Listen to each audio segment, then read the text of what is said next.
देखें भाईजान, ये उसमें से निकाल कर साफ़ किया हूँ मैं, और ये ऐसा साफ़ हुआ। ये देखें, इस तरह की चमक आ रही।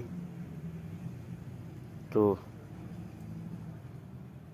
ये धूप में साफ। दूसरा जो पेपर होता है, रेकमाल पेपर साफ करने के लिए, उससे बाद में साफ किया। और ये इमरान भाई की रहनुमाई से जैसे जैसे उन्होंने कहा है वैसे वैसे मैं करता गया। ये देखें, ये चमक है इसकी। और दूसरी साइड भी ये देखें, ये देखें। तो ये तस्दीक करता हूँ मैं सबूत देता हूँ कि वाइट होता है तांबा उस मलफार से जो इमरान भाई ने बनवाया। और ये सच्ची बात है। ये देखें, वाइट हुआ है, वाइट होता है।